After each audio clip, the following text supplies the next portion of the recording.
Esta es mi casa, Centro Habana. Este es mi cuarto, mi estudio. Aquí yo duermo, sueño, pienso y aquí es donde se construye toda mi música, el Laboratorio 675.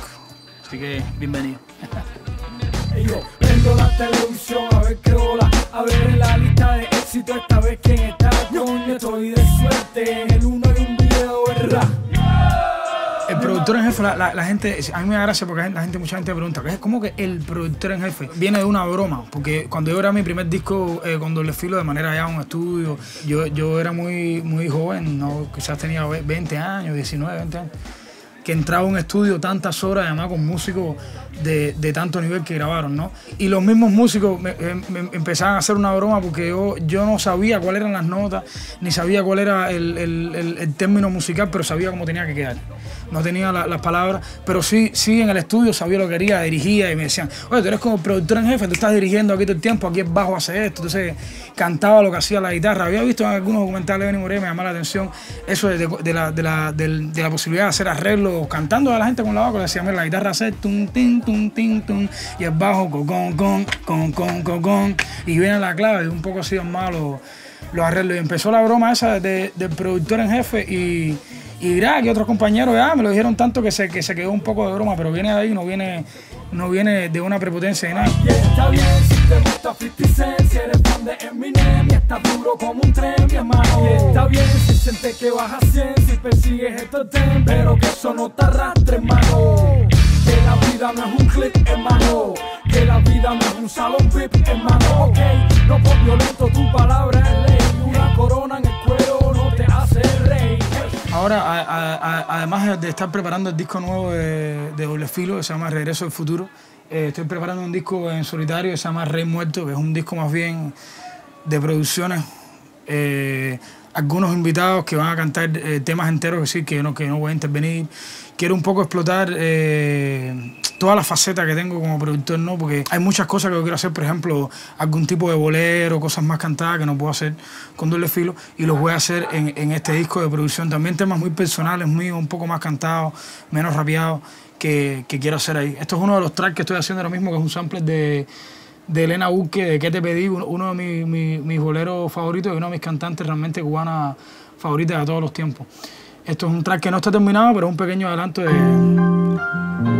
cómo va a ir sonando. Todavía no sé quién quiere que lo cante. Quizá Larissa Callados, Dagia, no sé. Pero quiero que sea algo con bastante feeling, con un beat de hip hop, porque sé que de toda la música cubana, el bolero y el feeling vendría siendo para el hip hop lo que para Estados Unidos vendría siendo el blues. Es lo que rítmicamente más se parece al 4x4. Tiene un tiempo parecido, y entonces yo sé que hay mucha gente como yo de mi generación que le gusta el bolero, pero que nunca los boleros se han grabado de una manera, como decir, más contemporánea. Y quiero hacer en este disco un poco de boleros más contemporáneos, quizás el disco entero no sea así.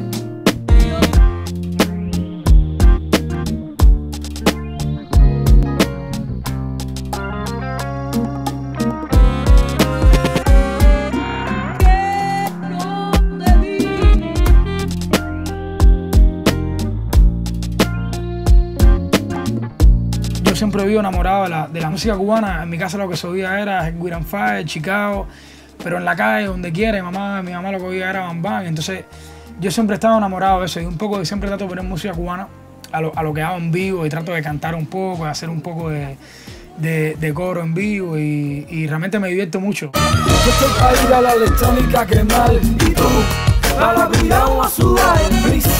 Vamos a descargar la y un piso, vamos a fumar. Para abrir vamos a sudar. No es que no me guste, pero vamos a cambiar. Vamos para la moña, pero en otro lugar. Bueno, yo también tengo otra faceta que viene a partir de la producción musical, que es la faceta como DJ. Nunca, nunca, vida mía. Nunca, nunca, vida mía.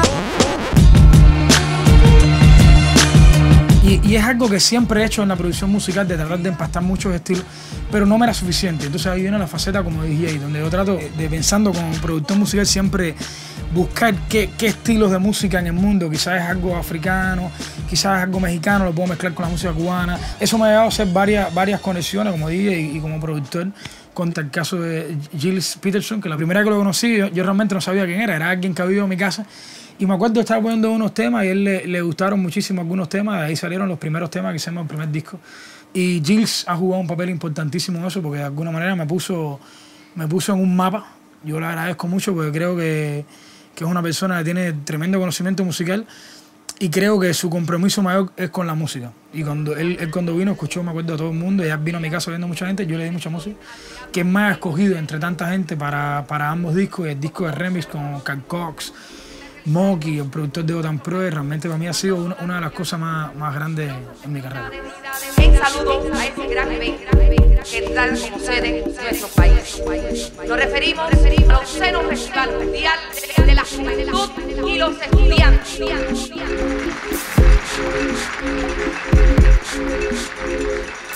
Precisamente en saludo a este festival y con el objetivo de recaudar fondos, tenemos como placer de presentar a de manera que había siempre el programa donde primero los grupos que son fuera del mainstream de música popular bailable de alguna manera estrenan los discos, estrenan los demos.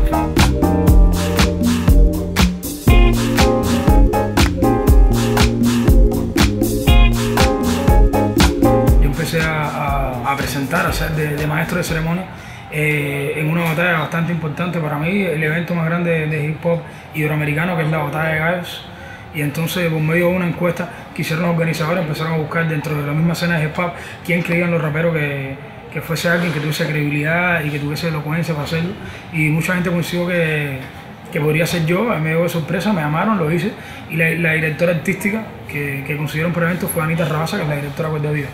Ella ahí, bueno, me vio, hicimos todo el performance en una finca que se llama la Finca Ancona.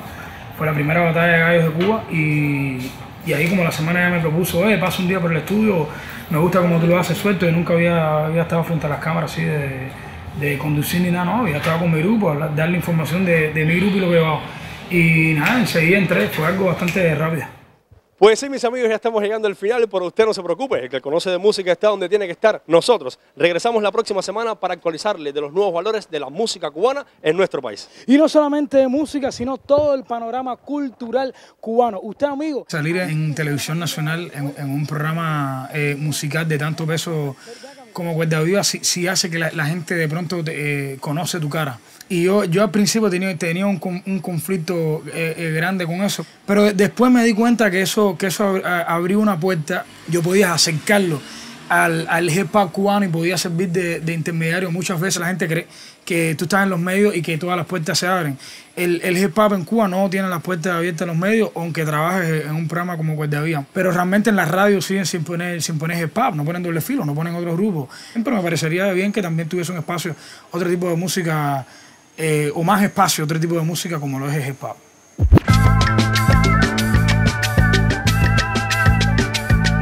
Centro Habana. Música no están disponibles en la mayoría de las tiendas.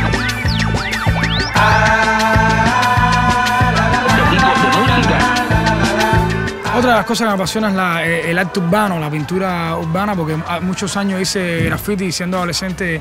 Me gustaba mucho la pintura, así que puse toda esa energía haciendo graffiti, ¿no? Uno de los elementos de hip hop. Y por muchos años hice graffiti con el tag AGK. Me acuerdo de la Mad Graffiti Kings. Y entonces el graffiti es como una obsesión compulsiva que uno tiene que taguearlo todo. Me acuerdo mi eslogan era en cada cuadra un AGK. Esto lo pintó un amigo mío, Luisito, que es ahora uno de los artistas del graffiti que para mí más talentoso que existe en Cuba, y es además el diseñador de todas las cosas doble filo, que hace video también. A veces pinto cuando estábamos un domingo con el Luis, ¿qué vamos a hacer? Vamos a ir a pintar a tal lugar, y ahí hay algunas cosas AGK, y es un poco un hobby, ¿no? Pero de alguna manera está vinculado a la música, de toda la imagen colocada, doble filo, productor en jefe. Esto es del disco nuevo de Habana Cultura, Vida. Yo sé que te gusta el rock and roll, nena, pastillas y alcohol, nena, que te gusta perder el control, nena. Y eso está bien, casualmente esas cosas y me gustan tan bien. Yo soy un tren y tú eres mi carbón, déjame ser el licor de tu bombón. ¡Au! Vamos a ponernos raros los Michael Jackson, inseparables Sherlock y Watson. Y vamos a investigar este caso, que casi da cosón, tu misterio es casi morbosón. Tú me rechazas invitándome a tu casa y esa incertidumbre la vacilo, la gozo, no. Y no me pidas que no siga, que yo te doy mi corazón, mi alma, mi luz. Yo te doy vida. Nuevo disco de Habana Cultura, Edgaro, productor en jefe. ¡Pra!